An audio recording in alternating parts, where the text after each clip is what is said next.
Hey, cult weirdos. Making this short film for Esther and me, and to back up some of the things we say about the FBI, or at least one of its high powered agents being involved in the cult. Also, the chief of police in the town where the cult was located. He was a part of the church, and also his children went to the cult school. So, with the history of the FBI being so dirty, and it is, if you do research on just the scandals that they got caught on, some of them are so bad and heinous. They should have abolished this agency years ago. But in fact, J. Edgar Hoover, the founder and director of the FBI for how many decades, was so powerful they couldn't touch him. Presidents, nobody could touch this guy, which tells you about the agency itself, how wrong it is to have that much power.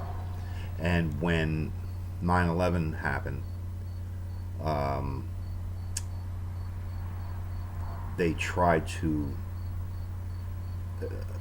talk about the FBI and the CIA not sharing evidence, which led to some of the holes where the terrorists slipped through the cracks or under the radar, if you believe that. I personally don't. But they, even after all that was out in the press, I mean, you talk about refusing to cooperate. They had major issues with trying to make the CIA and the FBI share evidence, which tells you one of two things, or both. One or the other agency is a corrupt criminal agency, or both, one or the other, or both, and they weren't going to share information between each other, because the FBI could say, well, we don't trust the CIA, and vice versa. Well, if that's the case, then one or the other, or both, should be brought down. And if that's not the case, and it's just because of jealousy issues, or power issues, pride issues, it's just as bad, if not worse. Because I remember there were plenty of, back in 70s and 80s, I suppose, between the police and the fire departments, there were major issues, because when they show up to a scene, like the firemen want to take control of their, doing their job, putting out fires and all, and the police would show up, and then when they mixed, there was a lot of problems. Then that's just because it's human nature for anybody that has jurisdiction over somebody lower. They tend to get power drunk, and they have cockiness and arrogance to them, and this goes all the way down the ladder to the lowest. Even goes down to elementary school with power groups. So nothing changes. It's human nature. And when we're dealing with the big boys up top, CIA and FBI, no, we can't afford to have that kind of thing go on. And when they made Homeland Security as the parent agency, and to have all these other agencies under their umbrella, they had the hardest time lassoing in some of these agencies that had so much power, and they were fighting like little kids, kicking and screaming, that they had to actually answer to somebody else. This is how sick they are. They're getting paid on our dime but they think that they're above the law, and they think they are the law, like they're judge and jury and everything else. They operated whatever they wanted to do. They did.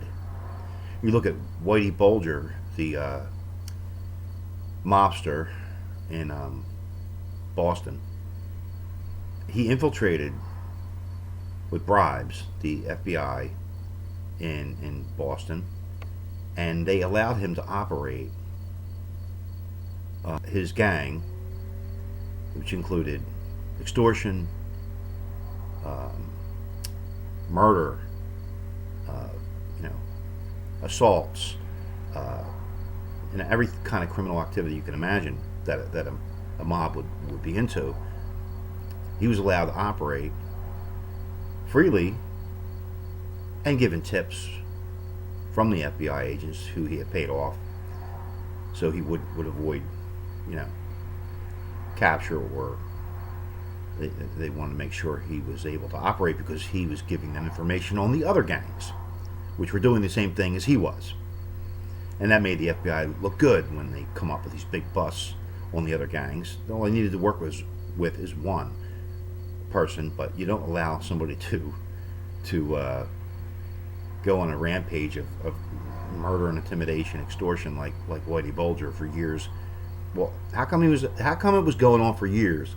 The FBI was so good at tracking their own. They operated right under the noses of the FBI, their own people. How come? There's corruption all the way to the top. Because J. Edgar Hoover, who ran that agency with an iron rod, he's not going to place people underneath him at the top of the agency underneath him who are going to be paladins of righteousness. They're not going to do it because they would have sacked him and reported that he was a crook and he was, did all kind of illegal things. Now he's going to put people in place that are yes men, and that's what he did. So when he retired, I think he had to die to get out of there. He wouldn't give it up. Well, all the people in place underneath him were already corrupt because they worked under him for years. And if they weren't corrupt, they would have quit. So the agency's corruption was from its beginning. And it's a cancer, and it's all they have. It should have been gutted completely when Hoover was gone, but it wasn't. And it's a sad thing. They have way too much power. So when we talk about the cult, I'm going to try to link in this video, if I can, a section of a YouTube video documentary, which won awards, some kind of awards, by the way, done by somebody, has nothing to do with the cult.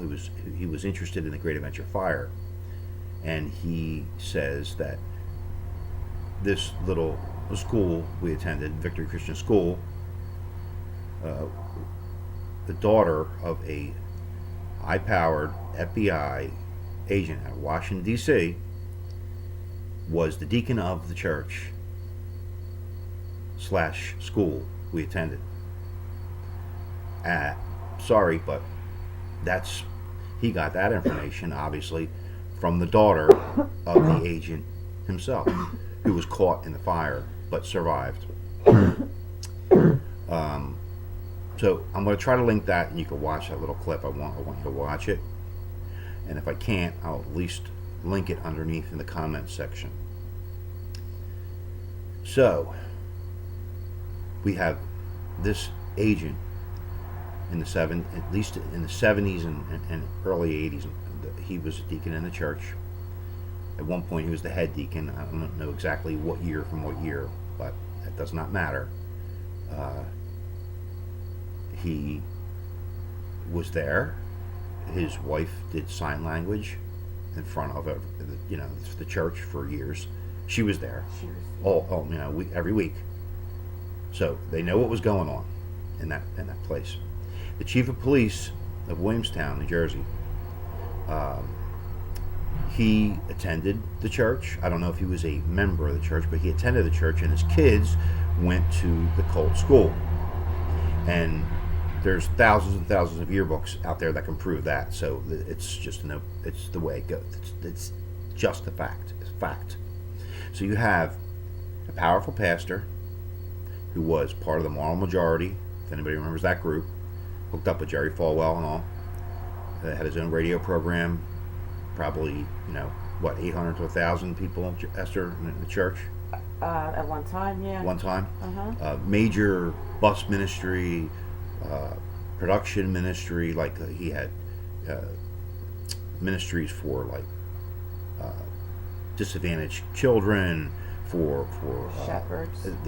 Called the Shepherds Ministry. They had ministries for elderly, called teenagers. I mean, they were big in the area. So you have a powerful, charismatic pastor. You have on the deacon's board, and at least one time, the head deacon, a powerful FBI agent, and the chief of police of the town that the church is located, all in the same place. And although it does not prove what Esther and I say, and not just us, there's many others that attended these two places, the church and the school, or both.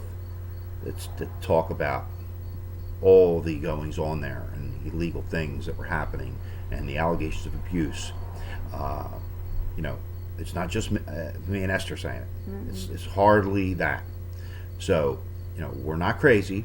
I'm just saying this doesn't prove anything that we're saying.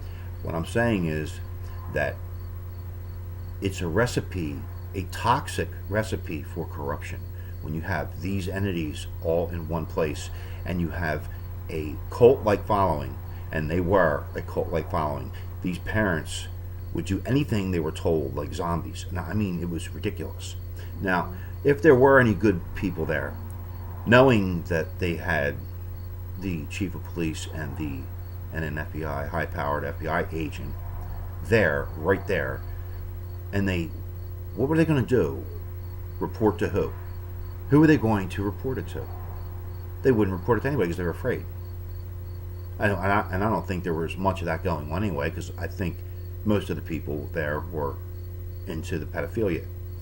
But if not, you should have done something about it. They didn't do anything about it. Nobody helped us. They didn't, and I don't know, some people might have left when they found out.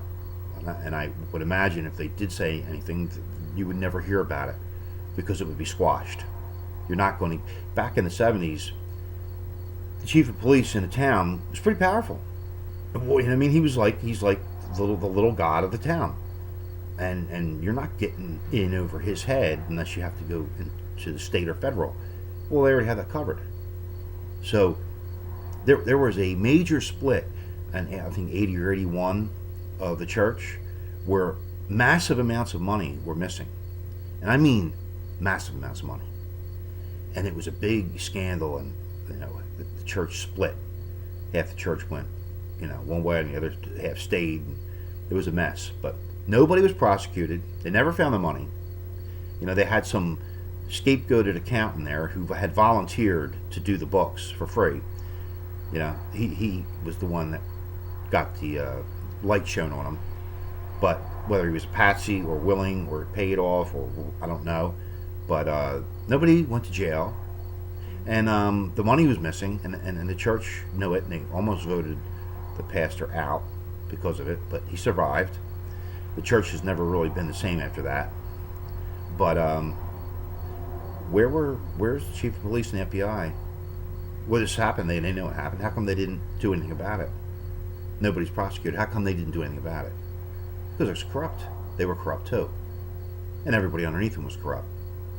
And when we say that these things happen to us, and because Esther and I, when we were little, we approached the chief of police one Sunday and told him what was happening.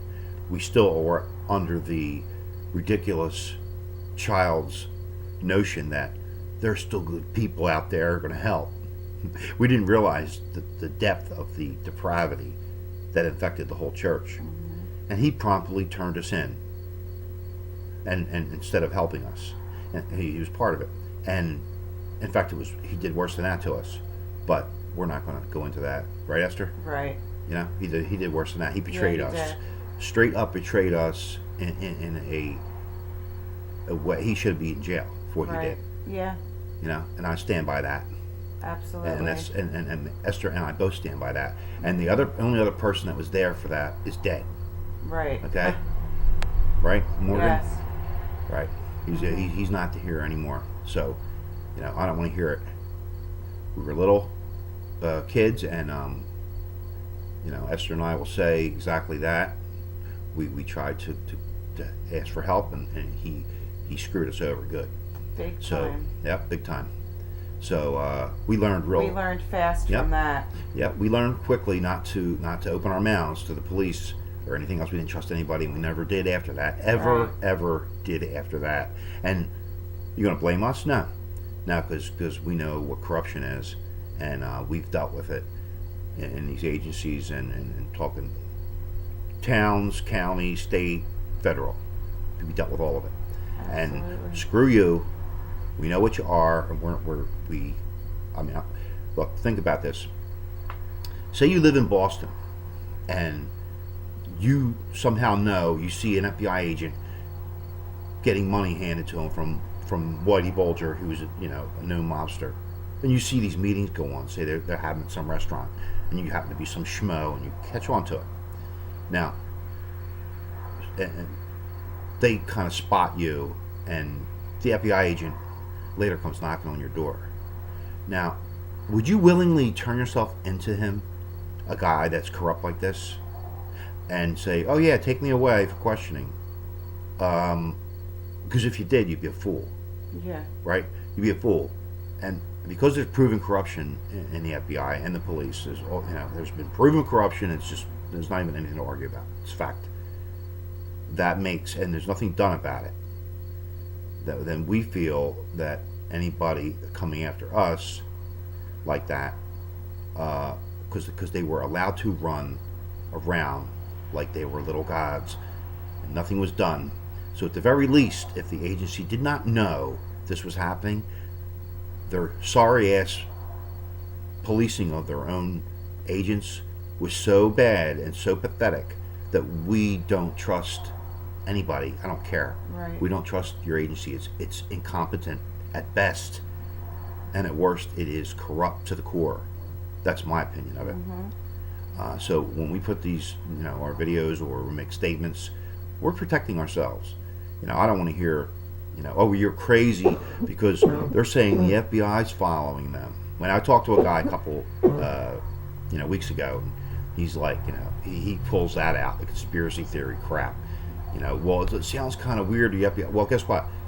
That's why I'm doing this video, because there was an FBI agent in the cult, and there is one of the children of a teacher in the cult is a current FBI agent. And when they had allegations of abuse, I think brought back in 2010 to 2012, this guy comes up from Florida, Yeah. and he's seen at allegedly seen at the cult property, schooling the hierarchy there on how to cover their ass. Now we if the FBI did send him there, then they're corrupt as can be, because they had no business sending somebody so close to the situation up to do the investigation. And if not, if this isn't the case and he's a rogue agent, well, he's still in operation. They need to do something about that, right? I mean, he should be investigated, and he shouldn't be anywhere near this property. But none of that's done either. So you prove once again that you're not to be trusted. And this is why we make statements like we do about defending ourselves, because hey, we stand by our story. Esther was raped Yeah. by multiple agents, Yeah. multiple not just times, one. Right. and they laughed. They laughed. They thought it was funny. We don't think it's funny, okay? And don't come near us. And we will treat you like you are mafia, because that's how we were treated.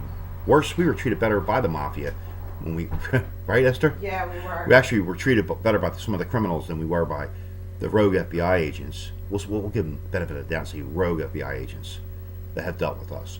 We're not playing games, okay? We're allowed to defend ourselves, and we're allowed, our Constitution gives us the right to protect ourselves, and we're supposed to be able to be free from all forms of harassment and crime. And it doesn't matter who's perpetrating the crime. If it's a government agency, well, they're criminals, and we're not going to roll over and give ourselves up to people that have used that power to rape somebody. I'm sorry, but we're not, and that's your problem, because you allow your agents to run willy-nilly around and do whatever they want. Right. And I think it's okay, sanctioned by them, but I can't prove that. Can't prove, but this video is just getting it out there. We're telling our story. We're standing by our story, and at the very least, the recipe for disaster was mixed and baked to a